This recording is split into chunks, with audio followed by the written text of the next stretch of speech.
Les autres formes musicales ont pour but de rentrer dans le système, de s'insérer, de faire son blé. Le rap, non. Avant, il y a eu la soul. La soul, c'était la musique de l'âme, la souffrance. Et aujourd'hui, après la souffrance, il y a une colère qui vient, une haine. Et la haine, c'est le rap. La haine, on la transmet par les mots. Le tempo libère mon imagination, me rappelle que ma musique est née dans un champ de coton. De lamentations, de cris, de tristes clameurs qui hantaient les forêts longtemps après son passage. Et l'esprit de ceux qui finissent est esclave de génération en génération. Crime et destruction, le peuple noir a dû subir les pires abominations.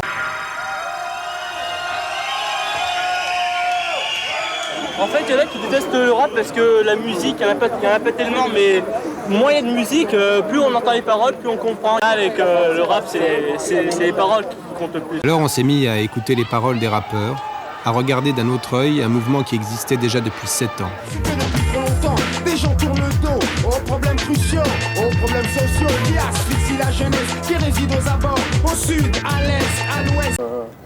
Le groupe s'est rendu célèbre en défendant les cités révoltées sur quelques plateaux de télévision, jusqu'à passer pour les porte-paroles de toute la jeunesse défavorisée. Est-ce que le rôle était vraiment taillé pour eux? Les NTM, en tout cas, en ont marre de le jouer. Maintenant, ils voudraient qu'on les aime pour leur musique. Parce qu'ils nous posent des questions du style. Nous, on vient, on fait de la musique, on a des textes, on ne nous parle pas des textes, on ne nous parle pas de la musique. On vient, alors la banlieue, nanana. Je ne suis pas un leader, simplement le bon parleur d'une génération révoltée prête à tout ébranler. Un des termes, moi, qui m'a frappé, c'est le fait que le chanteur va parler de « je ne suis pas un leader, je suis un haut-parleur ». Qu'est-ce qu'il fait dans ce sens-là? Donc, encore une fois, il n'essaie pas de convaincre, mais il va cristalliser ce qui est vécu par quelques autres.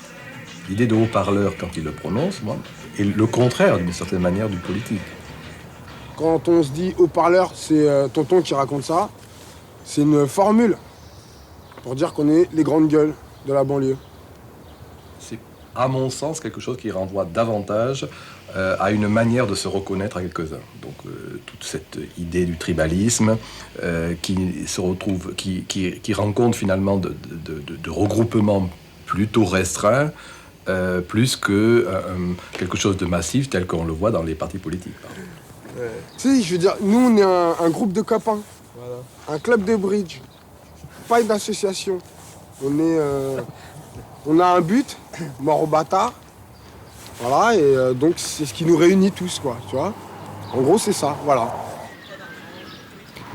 Les groupes de copains, les tribus, les clubs de bridge, dans le mouvement hip-hop, ça porte un nom. Ça s'appelle un posse, P-O-2-S-E. Dans les posses, il y a des rappeurs, des taggeurs, des graffeurs, des danseurs et des copains sans fonction bien précise.